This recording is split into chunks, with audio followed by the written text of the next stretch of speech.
पिछला क्लास में यीशु मसीह का प्रभुत्व के बारे में सीख रहे थे और हमारा स्वामी या हमारा प्रभु, इसका तात्पर्य क्या है, उसी विषय को आज हम समाप्त करना चाहेंगे। और मैं आपके लिए स्क्रीन शेयर कर रहा हूँ। 1 मिनट के अंदर स्क्रीन आपके आपके स्क्रीन के सामने आ जाएगा।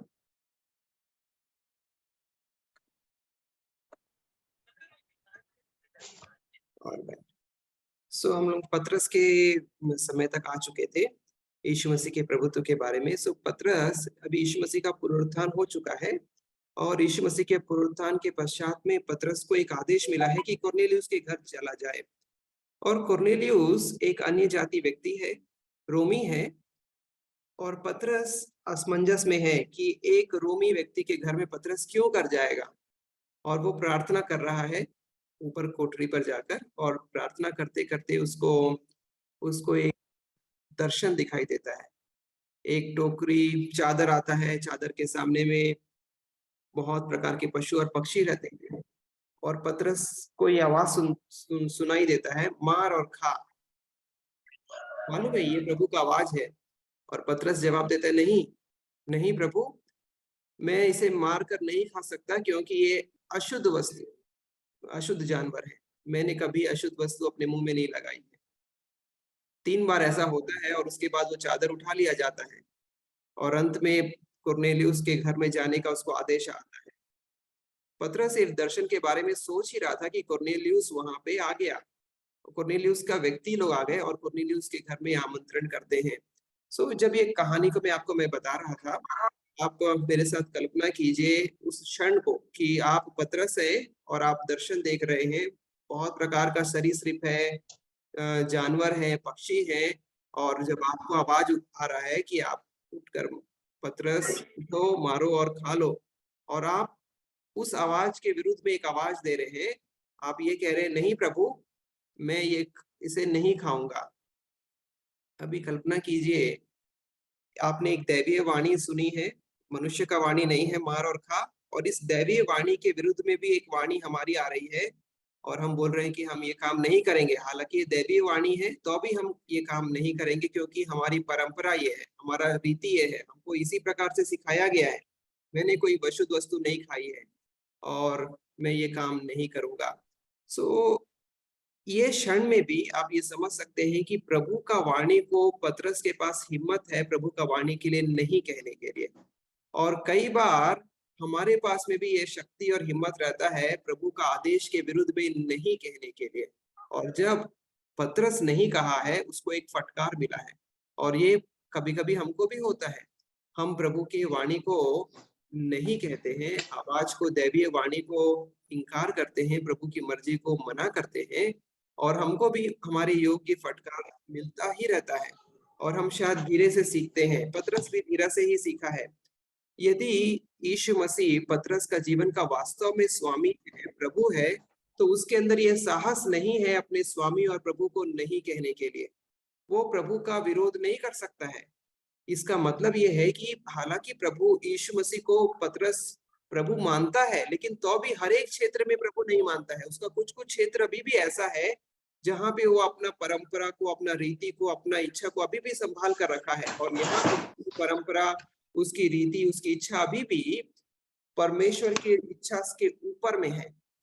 और वो बोलता है, मैं कभी अशुद्ध वस्तु नहीं खाया। और परमेश्वर इस जगह को भी अपने अधीनता में लाने के लिए उसको फटकार लगाते हैं और उसको उसको योग्य शिक्षा उस समय देते हैं।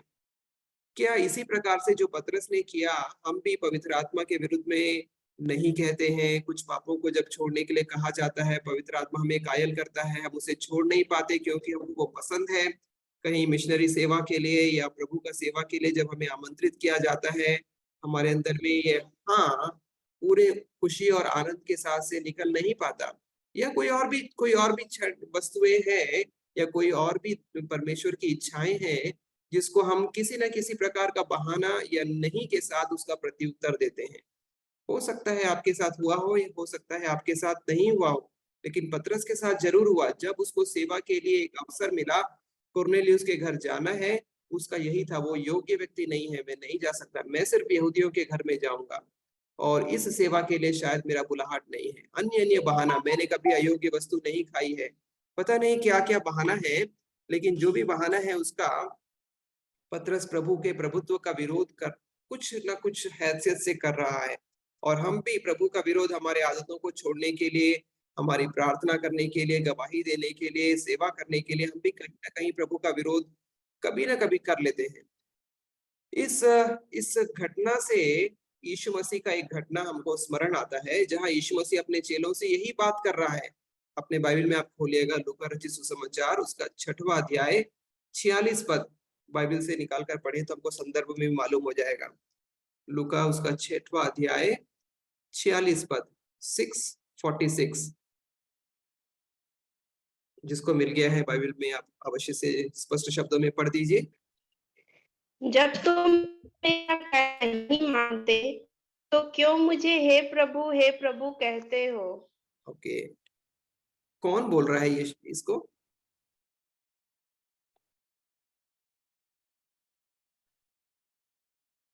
कौन बोल रहा है? प्रभु यीशु। ओके, यीशु मसीह बोल रहे हैं। किन से बोल रहे हैं?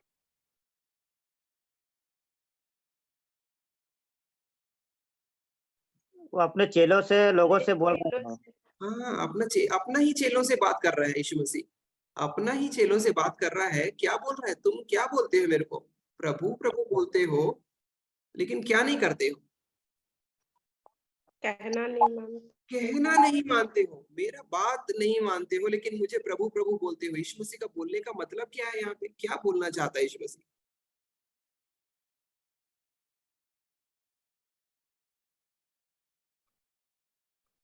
एक दो वाक्य कोई भी लोग, क्या क्या इसका तात्पर्य क्या है? यानी यीशु की आज्ञा पे नहीं चल रहे हैं, लेकिन भक्ति भाव दिखाने के लिए प्रभु प्रभु बोल रहे हैं, लेकिन आज्ञा पर नहीं चल रहे। आज्ञा पर नहीं चल रहे हैं, लेकिन प्रभु प्रभु मुंह से बोल रहे हैं। ओके, और कोई? उनके अंदरूनी मन में वो भाव नहीं था भक्ति का, ऊपरी मन से वो कहते थे हे प्रभु हे प्रभु। हाँ, ऊपरी मन से भक्ति भाव नहीं है। Thank you. और भी कोई लोग अपना विचार प्रकट करना चाहेंगे? जो प्रभु की आज्ञा पर नहीं चलते वो उनके चेले बनने योग्य नहीं। नहीं है। जो प्रभु का आज्ञा नहीं चल सकते, प्रभु का चेला नहीं बन सकते। ओके, और भी कोई लोग? उनको विश्वास है यीशु मसीह पर, इसलिए। हाँ, विश्वास कम है। Thank you. हाँ। सो आप देख पा रहे हैं यीशु मसीह का मन में क्या है। यीशु मसीह क्या बोलना चाहते हैं? यीशु मसीह बोल रहे हैं क्या मेरे को प्रभु बोलने का आवश्यकता नहीं है। यदि मैं प्रभु नहीं हूं तो मत बोलिए, लेकिन अगर मैं प्रभु हूं तो मेरा बात भी मानिए। या दूसरे शब्दों में मेरे को तुम शिक्षक शिक्षक बोलते हो, मुझे स्वामी स्वामी बोलते हो, मुझे गुरु गुरु बोलते हो। हिंदी का शब्द या संस्कृत का शब्द गुरु, मुझे गुरु बोलते हो, लेकिन मेरा बात को नहीं मानते हो। तो ऐसा क्यों करते हो? अगर तुम मुझको गुरु बोलते हो, प्रभु बोलते हो, मेरा बात को मान लो। अगर नहीं मानते, कोई जबरदस्ती नहीं है। यीशु मसीह यही बात अपने चेलों से डिस्कस कर रहा है और बात कर रहा है, तुम कैसा कैसा मेरा चेले लोगो, तुम मेरे को गुरु बोलते हो और मेरा बात को सुनते ही नहीं हो। मैं जो कहना चाहता हूँ तुम्हें, जो करवाना चाहता हूँ, जहां ले जाना चाहता हूँ। एक बार यीशु मसीह लाजर के घर में लेकर जा रहा था। आपको याद होगा उस जगह को, लाजर को। तो बोला लाजर मरने ही पर है और 4 दिन हम रुक जाते हैं। उसके बाद बोला चलो हम, लाजर मर गया है, हम लोग लाजर के घर जाएंगे। तो वह क्या बोलता है? चलो हम भी उसके साथ मरने को चले। देखिए, ऐसे ही थे चेले लोग। वो यीशु मसीह को प्रभु प्रभु तो कहते हैं, लेकिन उसका बात मानने के लिए तैयार नहीं है। हम में से भी बहुत सारे लोग हैं जो आज यीशु मसीह को, कई हजारों करोड़ों लोग से ज्यादा लोग यीशु मसीह को आज प्रभु प्रभु कहते हैं। लेकिन शायद ये संदेश जो यीशु मसीह 2000 साल पहले दिया था, वो हमारे लिए भी है कि तुम मुझे प्रभु प्रभु कहते हो, लेकिन मेरा कहना नहीं मानते हो। यीशु को प्रभुत्व का स्वीकार करना कि वह प्रभु है, ये कोरस को दोहराने से कहीं ज्यादा है। एक बार आपको और स्मरण आएगा, यीशु मसीह एक लोगों से कहा था, मत्ती उसका 24 अध्याय में जब वो बातचीत कर रहा था, तो बोलता है कि एक लोगों से मैं तुम्हें नहीं जानता। एक तरफ के लोगों से, वो तरफ के लोग बोलते प्रभु तेरे नाम से हमने दुष्ट आत्माएं निकाली थी, चंगाई दी थी, तेरे नाम से हमने अद्भुत काम किए थे, प्रार्थना करे थे हम लोग। तो बोलता है मैं तुम्हें नहीं जानता। ये लोग वही लोग थे जो मुंह से प्रभु प्रभु कहते हैं, लेकिन यीशु मसीह का कहना नहीं मानते हैं। ये कोरस को प्रभु प्रभु कोरस को दोहराने वाले लोग हैं। और पतरस भी शायद कभी कभी इसी प्रकार का कोरस दोहराया है और उसको यीशु मसीह ने फटकार लगाया है, एक से ज्यादा बार फटकार लगाया है। यशायाह 26 का 13 भी एक बार बाइबल से निकाल कर पढ़ दीजिए। यशायाह उसका 26 अध्याय और 13 पद।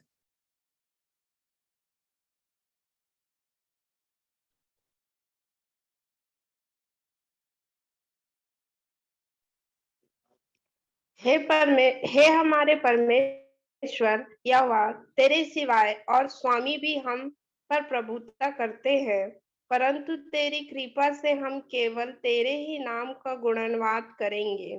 ओके, ये शब्द का मतलब शब्द कठिन है। क्या बोलता है यशायाह? हे हमारे परमेश्वर यहोवा, तेरे सिवाय और स्वामी भी हम पर प्रभुता करते हैं। क्या है ये? और स्वामी? हे परमेश्वर, तेरे अलावा भी और स्वामी को भी हम सेवा करते हैं, और भी हमारा स्वामी है। मतलब 2-3 स्वामी या उससे अधिक स्वामी हमारे पास में है और हम उनका भी सेवा करते हैं। कई सारे लोगों का प्रभुत्व बटा हुआ है और ये इस्राएल के अंदर में भी हो रहा है। इस्राएल के बारे में भी यशायाह लिखता है, परमेश्वर तेरे सिवा, तेरे अलावा और भी स्वामी की हम सेवा करते हैं, परंतु तेरी कृपा से हम केवल तेरे ही नाम का गुणगान करेंगे। प्रभु का अनुग्रह हम पर ऐसा होना है कि प्रभु हमारा एकमात्र प्रभु होना है और केवल हम उसका ही प्रभुता के अधीन में होना है, उसका ही बात को पूरी तरीके से मानना है, कोरस दोहराने से ज्यादा कि हम उसको वास्तव में उसका कहना मानकर उसको कहना है, प्रभु तू ही मेरा प्रभु है। सो इस्राएल बहुत सारे लोगों का प्रभु मानना चाहता था, काम अपना मन का ही करना चाहता है, लेकिन बहुत सारे लोगों को प्रभु बनाना चाहते हैं। और बहुत सारे लोग इसी प्रकार का एक स्थिति में हैं, वे बहुत सारे नाव में अपने पैरों को रखना चाहते हैं। हमारा प्रभु कौन है और कितने हैं? हे प्रभु, तेरी कृपा से हम केवल तेरे ही नाम का गुणगान करेंगे, केवल तेरे ही बात को हम सुनेंगे। सो यीशु मसीह अपने लोगों से डायलॉग कर रहा है, बातचीत कर रहा है। क्या कर रहा है? क्या का बातचीत है? तुम मेरे को प्रभु प्रभु कहते हो लेकिन मेरा कहना नहीं मानते, मैं कैसे तुम्हारा प्रभु हो जाऊंगा? ये अन्य प्रभु जिसके बारे में यशायाह लिखा है, अन्य लोग भी, अन्य स्वामी के भी हम सेवा करते हैं। क्या क्या हो सकता है आपके और मेरे हिसाब से?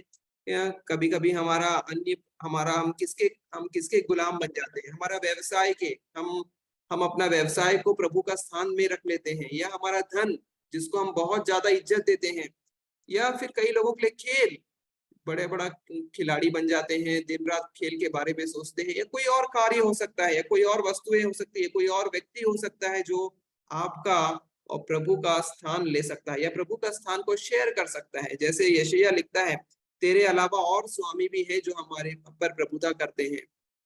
वैसे ही हमारा जीवन में भी और स्वामी हो सकते हैं जो हम पर प्रभुता करते हैं, और हम प्रभु का भी बात कभी कभी मानते हैं, अन्य स्वामियों का भी बात कभी कभी मान लेते हैं। यीशु मसीह के साथ ये संभव नहीं है। परमेश्वर अपने प्रतिद्वंदी को कभी बर्दाश्त नहीं कर सकता। कोई उसको विभाजित वफादारी नहीं चाहिए। वो बोलता है, देखो इस्राएल, तुम्हारा एक ही परमेश्वर है, मुझको छोड़ और कोई दूसरा नहीं हो सकता।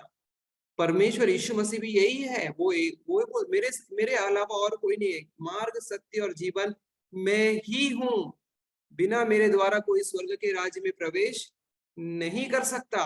यीशु मसीह स्पष्टता के साथ अपने बात को बता रहे हैं, तुम्हारा कोई और प्रभु हो सकता है? ये प्रश्न का उत्तर कुछ भी नहीं है। परमेश्वर अपने प्रतिद्वंदी को कभी बर्दाश्त नहीं कर सकते। जैसे पति अपने पत्नी के साथ, पत्नी का प्रेम को किसी को बांटना नहीं चाहते, पत्नी अपने पति का प्रेम को किसी को बांटना नहीं चाहता, उसी प्रकार से परमेश्वर भी हमारा प्रेम को और किसी के साथ बर्दाश्त नहीं कर सकता।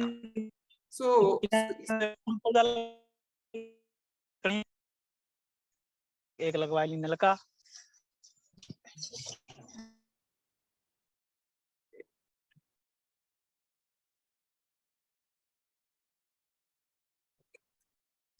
इस प्रकार से जब आप देखेंगे तो आप आएंगे, परमेश्वर हमेशा इस्राएल को उस समय में छोड़ दिया जब इस्राएल बहुत सारे स्वामियों की सेवा करने लगा, दूसरों पर भरोसा रखने लगा, दूसरों का बात मानने लगा। मिस्र के पास गया, मिस्र में उसको परमेश्वर ने छोड़ दिया। अशूरियों के पास गया, अशूरियों के साथ प्रभु ने उसको छोड़ दिया।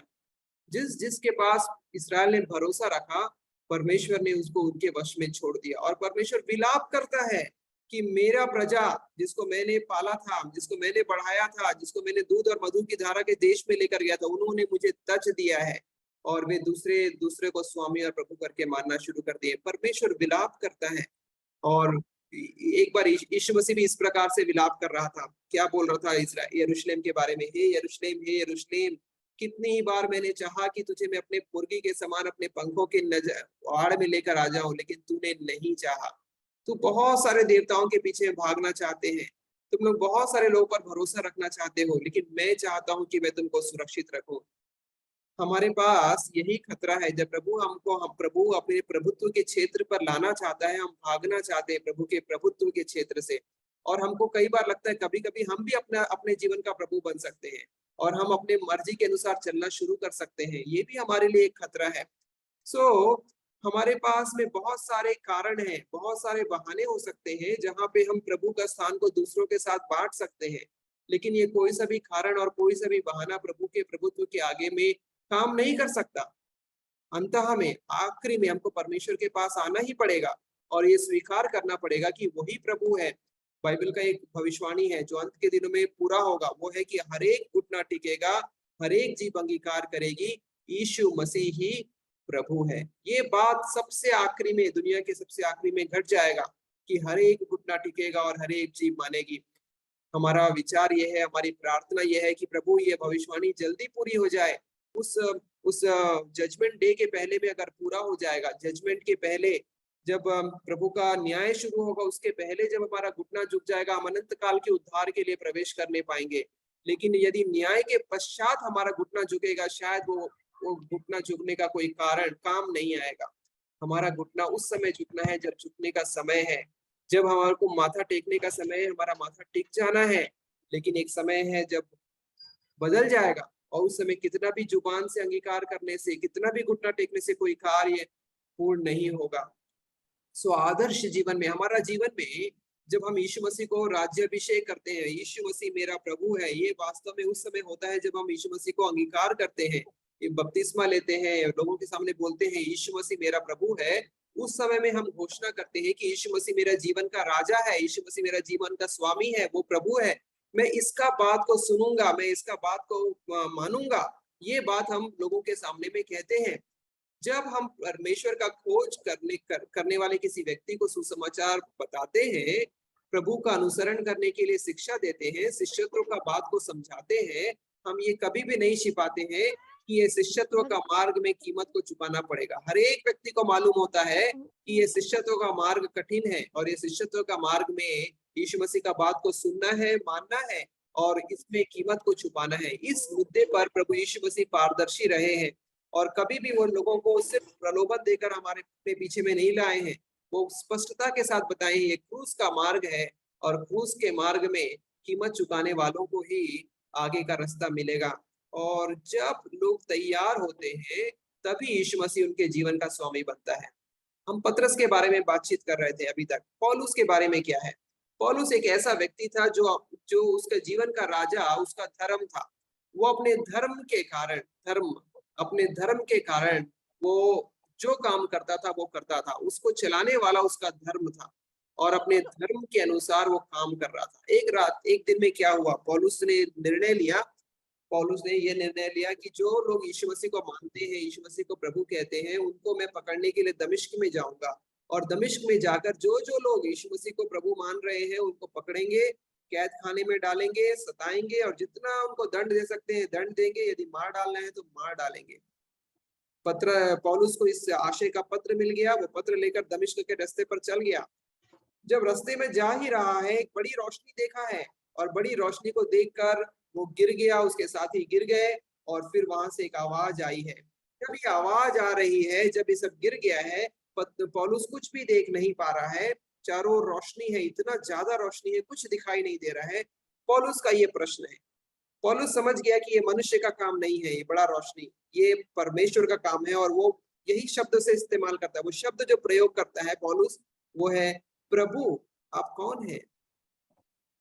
पौलुस को उस समय महसूस किया कि इसमें यीशु मसीह या परमेश्वर का पुत्र वहां पे रोशनी में दिख रहा है। उसका दूसरा प्रश्न था, पौलुस का, प्रभु मैं क्या करूं? उसको बोला जाता है तू दमिश्क में जा, वहां तेरे लिए व्यक्ति आएगा, गमलीएल वो व्यक्ति आकर तेरे लिए प्रार्थना करेगा, और जब तू प्रार्थना करेगा तो फिर से देखने लगेगा और जो कुछ करना है वो तुझको बताएगा आगे का मार्ग में, लेकिन तू अभी चला जाए यहाँ से। ये दोनों ही प्रश्नों में आप देखेंगे जिसको सताने के लिए वो जा रहा था उसी को वो प्रभु कह रहा है, वो इसको सताने वाला है और अब बोलता है कि वो मेरा प्रभु है। और पौलुस के साथ इस प्रकार से होता है। अगर ये घटना को आप पढ़ना चाहते हैं प्रेरितों के काम 22 अध्याय में आप निकालकर उस पौलुस का गवाही को पढ़िएगा, वो बताता है 22 अध्याय में मेरे साथ क्या क्या घटना घटा है। जब पौलुस यीशु मसीह को प्रभु बोल रहा है, वो अपना समर्पण उसके सामने कर रहा है, इसी को वो सताने के लिए जा रहा था। यीशु मसीह भी बोलता है तू मुझे क्यों सताता है, और उसी सताने वाले व्यक्ति के नाम को वो प्रभु के नाम से जोड़ता है, और अब से वो उसको सताने वाला नहीं लेकिन उसके वचन का प्रचार करने वाला बन जाता है। तो पौलुस का जीवन का जो सत्यनिष्ठा, पौलुस का जो समर्पण इस समय में वो किया है, घुटना टेक कर सिर झुकाकर जो समर्पण के साथ बोला यीशु मसीह को कि तू मेरा प्रभु है, वो जिंदगी भर का समर्पण बन गया। कभी भी वो अपने समर्पण को वापस नहीं लिया, और उसका समर्पण जो प्रभु के लिए किया था, प्रभु मतलब वो वास्तव में उसको प्रभु बना लिया, अपने जीवन का स्वामी बना लिया। अब से आगे धर्म उसका राजा नहीं है, लेकिन अब से आगे प्रभु यीशु का शिक्षा उसको आगे चलाएगा। हमको हमेशा ये याद रखना चाहिए कि नया नियम में यीशु मसीह को स्वीकार करने का अर्थ था सार्वजनिक जीवन में परिवर्तन। अगर पौलुस यीशु मसीह को प्रभु बोला, उसका जीवन बदल गया, इसका मतलब है अब वो पहले के समान काम नहीं करता है। यही उसका उत्तर है। हमको हमेशा ये याद रखना चाहिए जब हम यीशु को प्रभु बोलते हैं, हमारा सार्वजनिक जीवन में क्या परिवर्तन आया है। अगर कोई परिवर्तन नहीं आया है, वास्तव में हमने यीशु को प्रभु करके स्वीकार नहीं किया है। अगर यीशु को प्रभु करके स्वीकार करेंगे, हमारा बाहरी जीवन में परिवर्तन लोगों को दिखाई देना ही है।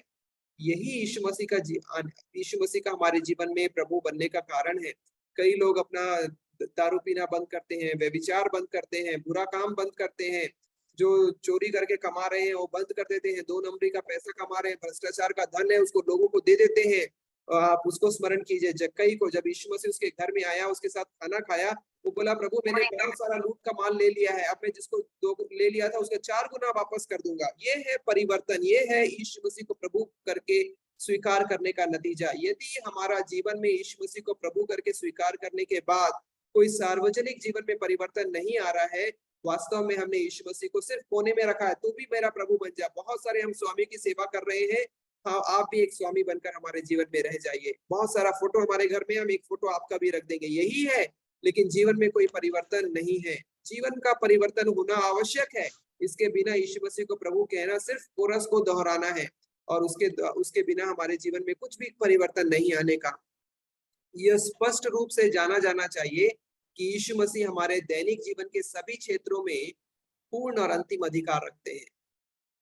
हमारा हर एक दैनिक जीवन में हम सोचते हैं प्रभु आपको मेरे दैनिक जीवन से क्या काम है, वो आपका स्वामी है, वो आपका प्रभु है, आपके प्रतिदिन का जीवन में उसका योगदान है, और प्रतिदिन के जीवन में उसका प्रभुत्व है, और उसके प्रभुत्व को देखकर हमें आगे बढ़ना है।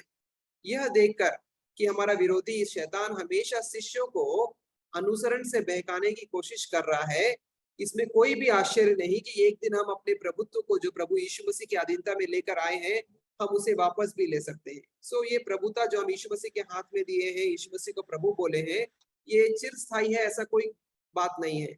आज हम वापस ले सकते हैं, कल भी वापस ले सकते हैं, या जब संकट आएंगे तभी भी हम प्रभु यीशु मसीह के प्रभुत्व से बाहर भाग सकते हैं।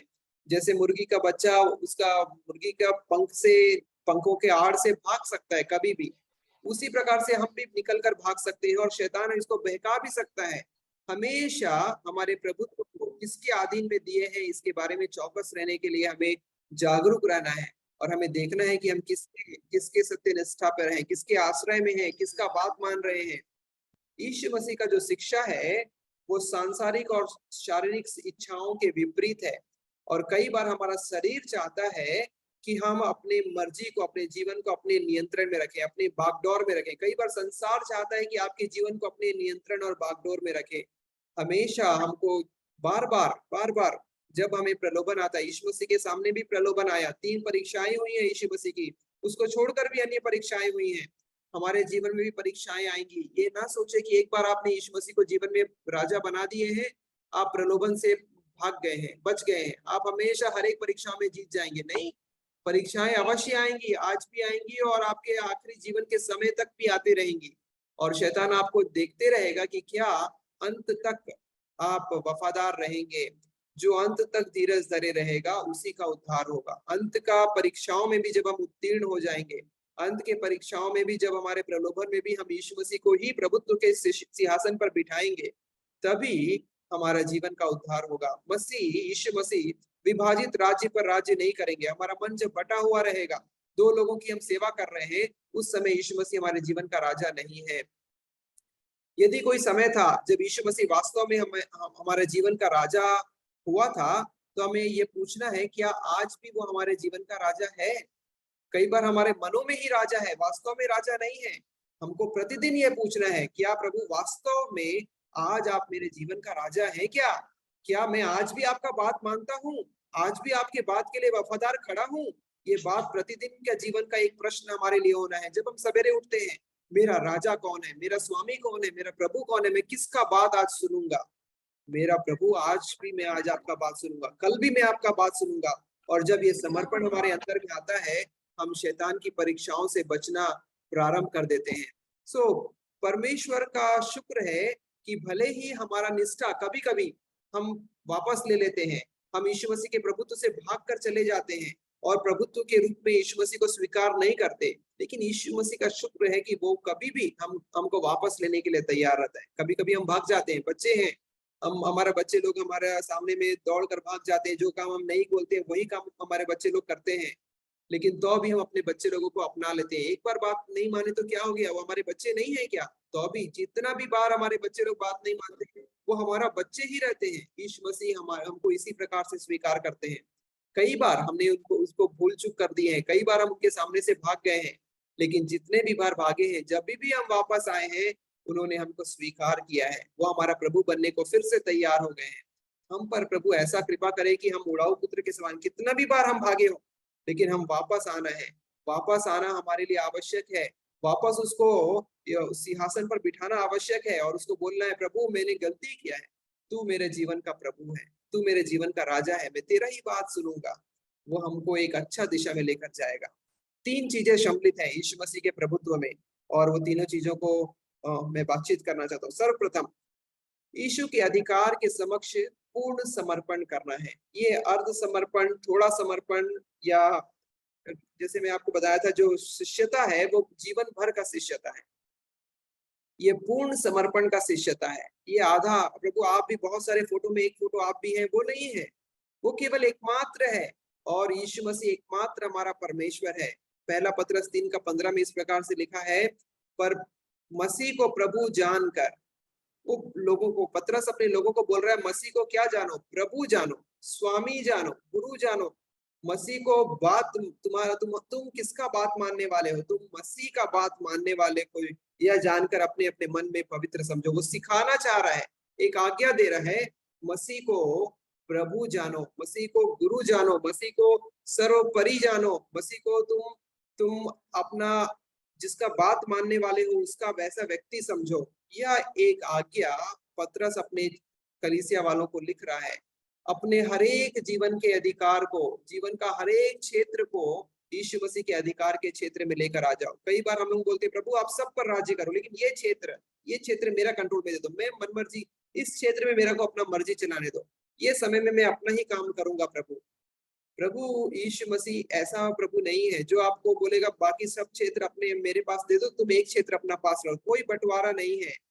जब हम यीशु मसीह के प्रभुत्व को स्वीकारते हैं, हम यीशु के सामने में अपने जीवन को पूरी तरीके से समर्पित करते हैं। कई लोग बोलते हैं, प्रभु हमको सब कुछ छोड़ सकते हैं, ये सिगरेट को नहीं छोड़ सकते। प्रभु सिगरेट को छोड़कर बाकी सब चीज आप ले लीजिए, हम तंबाकू छोड़ देंगे, गुटखा छोड़ देंगे, हम अपना बुरा आदत छोड़ देंगे। वो अपने दोस्तों के साथ बैठते थे, गपशप करते थे, ठट्ठा मस्करी करते थे, आने जाने वाले लोगों को चिढ़ाते, सब छोड़ देंगे। सिगरेट मेरे से नहीं हो सकता। प्रभु यीशु मसीह कोई बटे हुए क्षेत्र पर राज्य करने के लिए खुश नहीं है। आपका कोई भी गंदा आदत है, कोई भी बुरा आदत है, जहां पाप है हर एक क्षेत्र को, अपने पाप और अपने पुण्य दोनों को यीशु मसीह के पास में लेकर आ दीजिए। जो वो रखना चाहता है वो रखने का अनुमति देंगे, जो वो नहीं रखना चाहते उसको नहीं रखने का अनुमति देंगे। हम अपने लिए कोई बचा कर रखने का जरूरत नहीं है। कोई एक क्षेत्र को, कोई जीवन का एक भाग को अपने लिए बचा कर मत रखिए। ये मत बोले प्रभु इस पर आपका अधिकार नहीं है, ये कटोरा मेरे पर में मेरा कटोरा है, ये जगह को मैं आपको नहीं दे सकता। जिस बात को आप प्रभु के हाथ से बचा कर रखेंगे, वही क्षेत्र के द्वारा शैतान आपका गढ़ को ढा देगा। वही क्षेत्र के द्वारा प्रभु शैतान आपको नुकसान पहुंचा देगा। हर एक क्षेत्र को आप जिस थाली पर खाते हैं, उस थाली पर सिर्फ एक छोटा सा जगह को, जूठा को छोड़कर बाकी जगह को मांजने से क्या वो थाली में आप खाएंगे क्या? सिर्फ एक जगह जहाँ जूठा 5 दिन से पड़ा हुआ है, उस जगह को छोड़कर बाकी थाली को मांज दीजिए। हम ऐसे थाली पर कभी भी नहीं खाना चाहते हैं जो थोड़ा सा जगह जूठा से अभी भी बचा हुआ है, बाकी सबको हम धो दिए हैं। यीशु मसीह आपको पूरी तरीके से धोना चाहते हैं, उसके बाद ही आपका इस्तेमाल करना चाहते हैं। हमारा पूरा जीवन यीशु मसीह के प्रभुत्व के आगे में समर्पित होना हमारे लिए आवश्यक है। पौलुस कहता है कि यह उसकी मृत्यु और उसका पुनरुत्थान का उद्देश्य था। क्या था उसका उद्देश्य? मसीह इसलिए मरा और जी भी उठा कि मरे हुओं और जीवितों दोनों का प्रभु हो जाए। मरे हुओं का भी और जीवितों का भी। यीशु मसीह हर एक का प्रभु है। रोमियो 14:9 में है इस प्रकार से, चाहे वो मरे हुए हैं लेकिन उनका जीवन भी, और चाहे वो जिंदा है उनका जीवन भी यीशु मसीह के प्रभुत्व के क्षेत्र के नीचे में है। इसलिए उसकी इच्छा हमारे जीवन का नियम बनना है। यीशु मसीह का इच्छा को जानने का एक चाहत हमारे अंदर में होना है।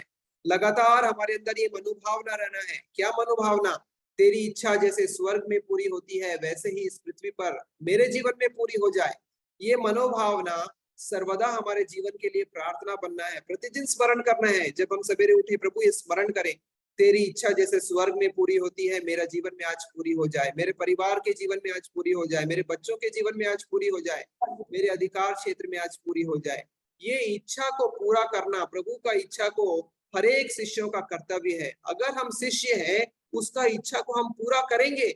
जब हम सिर्फ मुंह से उसको प्रभु प्रभु कहते हैं, ये इच्छा को पूरी करने का हमारे लिए कोई जरूरत नहीं है। जब हम उसकी इच्छा को पूरा नहीं करते, उसका एक ही मतलब है, हम मुंह से उसको प्रभु प्रभु कहते हैं। समर्पण का अर्थ ये है, हम अपने अधिकारों का पूर्ण अर्पण करते हैं।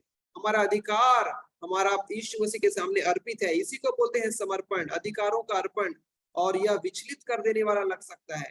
कभी कभी हमको लगेगा प्रभु हम अपना अधिकार को आपके सामने दे देंगे तो हम कैसा रहेंगे, हम कैसा काम करेंगे।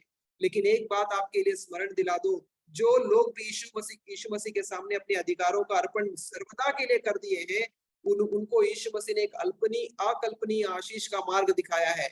वे लोग ऐसे राज्यों में, ऐसे जगहों में सेवा को अद्भुत तरीके से महसूस किए जो पहले कभी लोग महसूस नहीं कर पाए। जब तक हम अपने अधिकारों का समर्पण अर्पण यीशु मसीह के सामने नहीं करते हैं, हम अद्भुत आशीषों का मार्ग को देख नहीं पाते हैं। हमको लगता है ये कार्य कठिन होगा, लेकिन जब हम इस कठिनाइयों को पूर्ण करते हैं, प्रभु हमारे लिए एक अकल्पनीय मार्ग उत्पन्न करते हैं। ये आनंद का रास्ता है और हम महसूस कर पाएंगे यीशु मसीह के प्रभुत्व की में सेवा करना कितना ही आनंद की बात है। और दाऊद बोलता है, प्रभु जैसे हरनी तड़पती है प्रभु आपके सामने जाने के लिए, आपके साथ आपके लिए भजन करने के लिए, आपके लिए महिमा करने के लिए, प्रभु मेरा हृदय भी आपके लिए तड़पता है।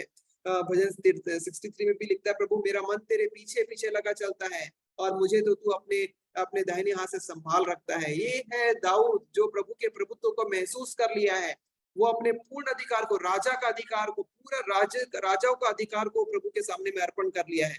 और वो महसूस करता है, प्रभु किसी को रथों पर भरोसा है, किसी को घोड़ों पर भरोसा है, परंतु हम तो अपने परमेश्वर यहोवा पर का ही नाम लेंगे। ऐसा भजन लिखकर हमको आज प्रेरित करने वाला ये दाऊद, वो अपने अधिकारों को प्रभु के सामने में अर्पण कर दिया था। तभी वो इतना अद्भुत भजन लिख पाता है जो आज हमारे दिल को छू जाती है। उनके भजनों को पढ़कर हम अपने दुखी जीवन में कई बार आशा को लेकर आ जाते हैं। अगर हम दुखियों के जीवन में आशा को लाना चाहते हैं, यदि हम टूटे हुओं को शांति पहुंचाना चाहते हैं, यदि हम उन दुखियारों के जीवन में प्रभु का कार्य को देखना चाहते हैं, हमको अपने जीवन का अधिकार को यीशु के सामने में अर्पण करना है। प्रभु को बोलना है, प्रभु मेरा स्वामी आप है, मेरा राजा आप है, मैं आपका बात सुनूंगा, आपका इच्छा पूरा करूंगा। और जब हम ऐसा करते हैं, बहुत सारे लोगों का जीवन जो हमारे चारों ओर में है, दुखियारों का जीवन आशीष में बदल जाता है, टूटे हुए लोगों के जीवन में शांति आ जाती है। प्रेरितों के काम 10:36, ये कुरनेलियुस का घटना का समय का है। कुरनेलियुस, जब पतरस यीशु मसीह का बात मान लिया, मैं जाऊंगा प्रभु, मैंने गलती किया है, तेरा बात को ठुकरा दिया है, लेकिन अब मैं जाऊंगा। जब वो जाता है कुरनेलियुस के घर में, वहां एक नया प्रकाशन मिलता है। 10:36 में वो प्रकाशन ये है, ये शब्दों में लिखा हुआ है, वहां ब्रैकेट में लिखा हुआ है पतरस प्रेरितों के काम में, वह सबका प्रभु है, यहूदियों का भी प्रभु है, अन्य जातियों का भी प्रभु है। ये प्रकाशन पतरस को पहले मालूम नहीं था, वहां लिखा है सबका प्रभु है। पतरस को मालूम चल गया है यीशु मसीह सबका प्रभु है। जब हम अपने अधिकारों को यीशु मसीह के सामने में अर्पण करना शुरू करते हैं, प्रभु का बात मानना शुरू करते हैं, आज्ञा मानना प्रारंभ शुरू करते हैं, हमको प्रभु अपना नया प्रकाशन देते हैं। ये नया प्रकाशन था पतरस के लिए। यीशु मसीह सिर्फ यहूदियों का प्रभु नहीं है, सिर्फ चेलों का प्रभु नहीं है, वो सबका प्रभु है। और वो अद्भुत आश्चर्य कर्म कुरनेलियुस के घर के अंदर भी हो गया। यहाँ जो प्रभु का शब्द है, वो उसका मतलब ये है, यीशु मसीह सबका मालिक है। ये मालिक शब्द में एक नया अर्थ छिपा हुआ है। क्या है अर्थ? ये मालिक शब्द जो है, ये संपत्ति पर नियंत्रण करने वाले को मालिक कहते हैं। इसका तात्पर्य यह है कि जब हम पहचानते हैं यीशु मसीह मेरा प्रभु है, यीशु मसीह मेरा मालिक है, तो ये भी पहचानते हैं कि जो कुछ हमारे पास में है उसका मालिक प्रभु यीशु मसीह है। हम उसका सिर्फ शिष्य हैं और हमारे पास कोई अधिकार नहीं है। जब तक हम इस तथ्य को नहीं स्वीकार करते हैं, यीशु मसीह का शासन हमारे ऊपर में सर्वदा के लिए या पूर्ण शासन हमारे ऊपर में नहीं हो पाता। वो हमारा मालिक कैसे है? पहला, वह हमारी सृष्टि किया है, इसलिए वो हमारा मालिक है। हम उसका हाथों का कला है, उसका हाथों का रचना है, इसलिए वो हम उसका मालिक हैं। दूसरा, उसने अपने लहू से हमको मोल ले लिया है, हम उसके खरीदे हैं, उसके छुड़ाए गए हैं, इसलिए भी वो हमारा मालिक है। और तीसरा, क्योंकि हमने आत्मसमर्पण किया है, हमने यीशु मसीह को अपने मुंह से बोला है, यीशु मसीह आप मेरा प्रभु है, अर्थात आप मेरा मालिक है। और इस हैसियत से भी यीशु मसीह हमारा मालिक बन गए हैं। मालिक है वो हमारा तीनों ही तरीके से। उसने अपने हाथों से हमें बनाया है, कोई भी वस्तु उसके बिना उत्पन्न नहीं हुई है। उसने अपने लहू देकर हमें खरीद लिया है। अब हम आत्मसमर्पण के द्वारा भी यीशु मसीह के लिए हो गए हैं सर्वदा के लिए। सो वो हमारा मालिक है। यह मालिक का मतलब क्या है? मालिक का मतलब है कि हमने जो कुछ हमारे पास में है वो हमने अपने मालिक के हाथ में रखा है। या मालिक के पास जो कुछ भी है वो अपने दास के हाथ में रख दिया है। हम जो भी चीज पकड़ते हैं, जो भी चीज पाते हैं, जो भी आशीष को प्राप्त करते हैं, हमको वो सौंपा गया है। मालिक के रूप में नहीं है, हमको उसको इस्तेमाल करने के लिए सौंपा गया है। मान लीजिए एक मालिक अपने एक ड्राइवर को कार देता है, बोलता है ये कार चलाओ। वो कार चला सकता है लेकिन मालिक के रूप में नहीं, उसको दास के रूप में, एक ड्राइवर के रूप में वो चला सकता है। वो कार चलाता है लेकिन उसका चाबी का वो वास्तविक हकदार नहीं, वो चला रहा है, वो चाबी मालिक का है। उसी प्रकार से हमारा जीवन में जो कुछ भी आशीष है, हम उसको इस्तेमाल कर रहे हैं, उसको चला रहे हैं, लेकिन उसका चाबी हमारा नाम का नहीं है, उसका चाबी प्रभु के नाम का है। ये बात हमारा जिंदगी को बदल देता है। ये बात जब हम अपने ऊपर में लागू करते हैं, हमारा विचार बदलना शुरू होता है। हम सही तरीके से सोचना शुरू करते हैं, अन्यथा घमंड हम पर राज्य करना शुरू कर देगा कि हम अपने चीजों के मालिक हैं। आप अपने उपहारों का, अपने आशीषों का आनंद लीजिए, क्योंकि प्रभु ने आपको इसको दिया है, आनंद ले सकते हैं। 1 तीमुथियुस 6:1 में इस प्रकार से लिखा है, परमेश्वर ने, एक बार कोई पढ़ दीजिए उसको, 1 तीमुथियुस 6:1। जितने दासता के जुए के नीचे हैं, वे अपने स्वामी को बड़े आदर के योग्य जाने, ताकि परमेश्वर के नाम और उपदेश की निंदा ना हो। ये 1 तीमुथियुस 6:17 है। 6:1 है सर। 17 पढ़ना है जी 17 पढ़िए। इस संसार के धनवानों को आज्ञा दे कि वे अभिमानी ना हो और चंचल धन पर आशा न रखे, परंतु परमेश्वर पर जो हमारे सुख के लिए सब कुछ बहुतायत से देता है। ओके, बड़े ध्यान से इस शब्द को देखिएगा। ये वचन पौलुस स्पष्टता के साथ बताता है, धनवानों को आज्ञा दे, धनवानों को, जिनको प्रभु ने बहुत कुछ दिया है, उनको आज्ञा दे कि परमेश्वर बहुतायत से देता है, देने वाला परमेश्वर है।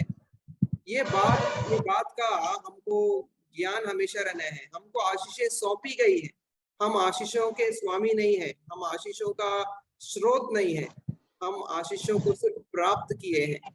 इसलिए हमको परमेश्वर पर भरोसा रखना, अन्यथा हम घमंडी हो जाएंगे, पौलुस बोल रहा है धनवानों को आदेश दे, जिनके पास बहुत सारा धन दिया गया है उनको ये आदेश दे दे। क्या आदेश दे दे? कि परमेश्वर बहुतायत से देता है। परमेश्वर का स्मरण रखना हमारे लिए आवश्यक है। हम लोग इस्तेमाल कर रहे हैं लेकिन हम इसके मालिक नहीं है। ये बात हमको स्मरण रहे। जो कुछ भी हमारे हाथ में है प्रभु ने आपके हाथ में बहुत दिया है, प्रभु का धन्यवाद हो जाए। लेकिन ये रखना है, प्रभु ने मुझे मालिक के रूप में नहीं दिया है, प्रभु ने मुझे इस्तेमाल करने के लिए दिया है। और वो जब चाहे वो सर जी। कर सकता है। और प्रभु ऐसा ही हम पर कृपा करे कि जब वो मांगे हम अपने खुला हाथ से उसे वापस करते हैं। प्रभु तूने दिया है, ये तेरा ही है, वापस ले सकते हैं। सो ये बात हमारे अंदर में रहना है। प्रभु का प्रभुता में 3 चीजें शामिल है। पहला बता रहा था मैं, सर्वस्व समर्पण है। दूसरा उसके स्वामी को पहचानना है, हम स्वामी नहीं है, वो स्वामी है। और तीसरा और ये अंतिम है, निशर्त आज्ञाकारिता। प्रभु की प्रभुता में निशर्त आज्ञाकारिता शामिल है। पहला शमूएल 15:22 में लिखता है, जब शमूएल शाऊल राजा के पास जाता है और शाऊल राजा आज्ञा नहीं मानता है प्रभु का आज्ञा, तब शमूएल ये बात लिखता है, सुन, कान लगाना तो मेढ़ों की चर्बी से उत्तम है। कान लगाना मेढ़ों की चर्बी से उत्तम है। आज्ञा मानना मेढ़ों की चर्बी से और बहुत से बलिदान से उत्तम है। क्या बात है जो शमूएल शाऊल को ये बात कहना चाहता है? वो बता रहा है प्रभु को क्या पसंद है, क्या मेढ़ों का चर्बी या बलिदान पसंद है? प्रभु को आज्ञा का पालन पसंद है। वो स्वामी है और वो स्वामी को चाहता है कि उसका आज्ञा लोग उसको सुनना शुरू कर दे। यीशु मसीह यही कंप्लेन कर रहा था अपने चेलों के साथ, जिसको हम पढ़े हैं, तुम मेरा कहना नहीं मानते लेकिन तुम मुझे हे प्रभु कहते रहते हो। ये बात यीशु मसीह भी अपने चेलों के कंप्लेन कर रहा है। परमेश्वर का एक कंप्लेन है अपने लोगों से, अपने विश्वासियों से, अपने मसीही लोगों से। वो कंप्लेन ये है, तुम मुझे हे प्रभु कहते हो लेकिन मेरा आज्ञा नहीं मानते हो। हृदय से आज्ञाकारिता हमारे जीवन के प्रभुत्व का पहचान है। कैसे जानेंगे हम प्रभु का वास्तविक में शिष्य है? हर एक लोग अपना अपना नाम ले लीजिए। आशीष कैसे पहचानेगा कि वो यीशु मसीह का सच्चा शिष्य है? जब वो उसका आज्ञा मानेगा। हम जब उसकी आज्ञा को मानना शुरू करते हैं तभी उसका सच्चा शिष्य बनना प्रारंभ करते हैं। जब तक उसके आज्ञा को पूरा मन से नहीं मानते, हृदय से नहीं मानते, हम केवल मुंह से गुणगान कर रहे हैं, चर्च का गुणगान कर रहे हैं। चर्च में बहुत सारे लोग अच्छा गाना गाते हैं। अभी इतना सुंदर संगीत आ गया है चर्च में। आपका भी चर्च में शायद बहुत अच्छा संगीत होगा, बहुत अच्छा गाना है, लेकिन वो सिर्फ चर्च तक का है। 9 से 10, 10 से 12, 12 बजे तक सबका चर्च खत्म हो जाता है। उसके बाद ये याद ही नहीं है हम कौन सा गाना गाए हैं, क्या समर्पण किए हैं, कौन सा प्रार्थना किए हैं, क्या वचन सुने हैं। ये सब हमारा ध्यान में नहीं है, क्योंकि हमने वास्तव में सच्चा से हृदय से आराधना नहीं करी है, और इसलिए हमको वो स्मरण भी नहीं है। क्या अनुभव जो चर्च में अनुभव होता है वो चर्च के बाहर निकलते साथ ही खत्म हो जाता है, क्योंकि वो सच्ची आराधना नहीं थी। हमको हृदय की आज्ञाकारिता पर ध्यान देना है, हृदय की आराधना पर ध्यान देना है, मन का वास्तविक परिवर्तन पर, सच्चाई पर ध्यान देना है। अवज्ञा आपकी वफादारी को नष्ट कर सकता है, अवज्ञा आपका जीवन को नष्ट कर सकता है। हमारे जीवन में प्रभु का प्रभुत्व निर्धारित होना है, स्थापित होना है। हृदय से आज्ञाकारिता निकलना हमारे लिए आवश्यक है। हमारा व्यवहार हमारी आवाज की तुलना में ज्यादा जोर से बोलता है।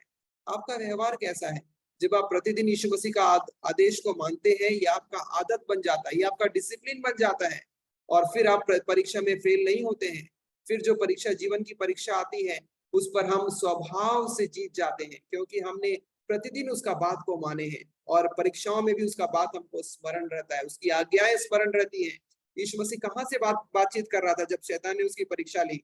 वचन में से बातचीत कर रहा था। वो उसका प्रतिदिन का आदत था, प्रतिदिन उसको वचन पर मनन करना और वचन को, आज्ञा को पालन करना यीशु मसीह का आदत था। और जब परीक्षाएं आई हैं, उसको वो बातें स्मरण आ गई हैं। वो लिखा है कि मनुष्य केवल रोटी से नहीं लेकिन हर एक वचन से जो उसके मुंह से निकलता है जीवित रहेगा।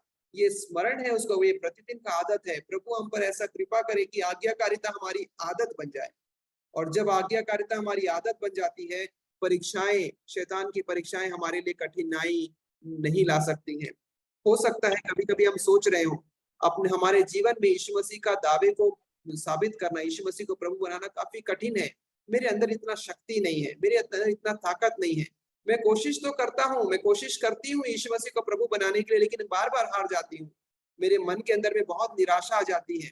मैं यीशु मसीह को हमेशा के लिए प्रभु कैसे बनाकर रखूं, कैसे बनाकर रख सकती हूँ या रख सकता हूँ?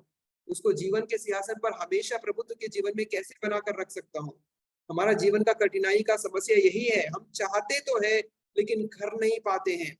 पौलुस के पास इस दुविधा का एक हल है। वो कहता है पहला कुरिन्थियों 12:3 में, ना कोई पवित्र आत्मा के बिना कह सकता है कि यीशु मसीह प्रभु है। कोई भी पवित्र आत्मा के बिना नहीं कह सकता कि यीशु मसीह प्रभु है।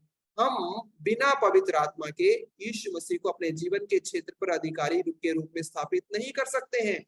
पवित्र आत्मा हमारी सहायता करता है जब हम निर्बल हो जाते हैं, हम अपना ही जीवन का संसार के अभिलाषा में गिर जाते हैं, वहां से उठना हमारे लिए कठिन हो जाता है। ये पवित्र आत्मा है जो हमें उठ खड़ा करता है। ये पवित्र आत्मा है जो वापस हमें पिता के पास में लेकर आ जाता है। ये पवित्र आत्मा है जो हमारे जीवन को वापस शुद्धता की ओर आकर्षित करता है और यीशु मसीह के नियंत्रण में वापस लेकर आ जाता है। पवित्र आत्मा आपका सहायक है और वो आपको यीशु के आधिपत्य को हमेशा स्वीकार करने के लिए आपको मदद करेगा। प्रतिदिन प्रार्थना करें, पवित्र आत्मा आप मेरे सहायक हैं, मुझे प्रतिदिन, प्रति क्षण, प्रति सेकंड यीशु के अधिकार को जानने, पहचानने और उसकी बात को मानने के लिए सहायता करें। वो आपके लिए ऐसा ही करेगा। प्रतिदिन, प्रति क्षण आज्ञाकारिता के समय में रहने के लिए पवित्र आत्मा आपको सक्षम बनाएगा। पवित्र आत्मा इसीलिए भेजा गया है। किस लिए भेजा गया है? कि एक शिष्य को सक्षम करे कि वह अपने प्रभु को जीवन के सिंहासन पर बैठा सके। पवित्र आत्मा ऐसा करने के लिए आपसे प्रसन्न होते हैं। जब हम प्रार्थना करते हैं पवित्र आत्मा से, पवित्र आत्मा आप हमारी मदद करें, वो आपके लिए सहायता करता है। वह हमारे दिलों को दुनिया से अलग कर देता है। हमारा दिल में दुनिया के प्रति असीम प्रेम है, असीम आकर्षण है। इस आकर्षण को पवित्र आत्मा तोड़ देता है। कभी कभी आप महसूस करते हैं आज हमें संसार का कोई आकर्षण हमारे ऊपर में काम नहीं कर रहा है। जिस दिन आप पवित्र आत्मा के अभिषेक से भरे रहते हैं, उस दिन आप ये महसूस करते हैं संसार का आकर्षण आप पर फीका पड़ना लग गया है।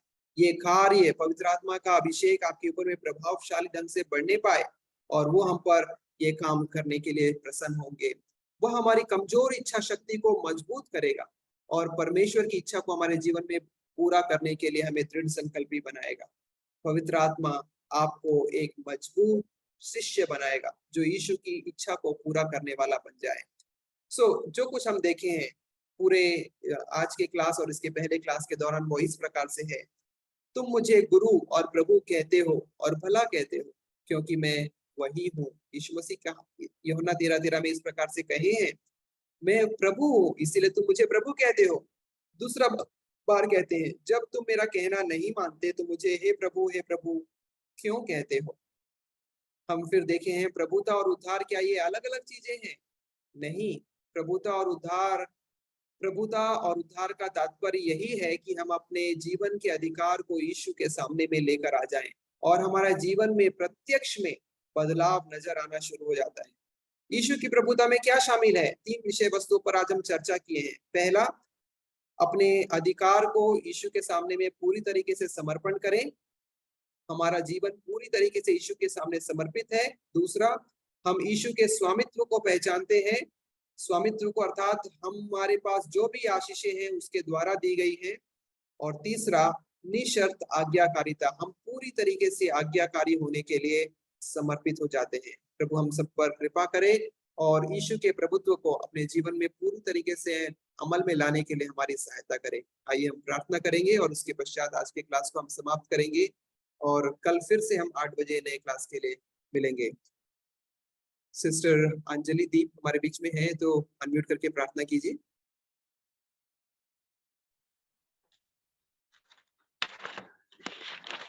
हालेलुया, धन्यवाद करते महान जीवित सामर्थ्य पिता परमेश्वर प्रभु जी, सुंदर समय के लिए पिता परमेश्वर जो आपने हमारे प्रत्येक के जीवन में दिया पिता परमेश्वर कि प्रभु जी पिता हम मिल करके पिता परमेश्वर फिर से प्रभु जी आपके वचनों से हम सीखने वाले हो सके पिता। हम आपको धन्यवाद करते पिता परमेश्वर, प्रार्थना करते पिता जैसे आज हमने सीखा पिता परमेश्वर प्रभु जी कि पिता परमेश्वर राजा प्रभु जी हम मुंह से केवल हम आपको पिता परमेश्वर हे प्रभु कहने वाले नहीं पिता परमेश्वर, बल्कि पिता संपूर्ण दिल से पिता परमेश्वर बिना शर्त के प्रभु जी हम आपको प्रभु कहने वाले हो सके पिता। प्रार्थना करते प्रभु जी जैसे हमने पतरस के बारे में पौलुस के बारे में सीखा पिता परमेश्वर प्रभु जी, अब सहायता करना पिता परमेश्वर कि आप जैसे चाहते हैं पिता परमेश्वर कि प्रभु जी हम वैसे जीवन जीने वाले हो सके पिता परमेश्वर। प्रभु जी आप अनुग्रह करना पिता, जो भी हम सीख रहे हैं प्रभु जी, हम पिता परमेश्वर सीख करके प्रभु जी हमारे जीवन में लागू करने वाले हो सके पिता, और दूसरों के लिए भी पिता परमेश्वर हम आशीष के कारण होने के लिए पिता हम आपसे प्रार्थना करते प्रभु जी। धन्यवाद करते पिता सर के लिए प्रभु जी, उनके द्वारा प्रभु जी आपने हमसे बातचीत किया पिता, इसके लिए हम आपको धन्यवाद करते। जितने लोग जुड़े हैं सबों को, सर को आपके हाथ में समर्पित करते पिता परमेश्वर। आज एक एक बातों के लिए धन्यवाद करते पिता, आपके प्यारे उसी के नाम में मांगते पिता, सुनिए और दया से ग्रहण कीजिएगा, आमीन।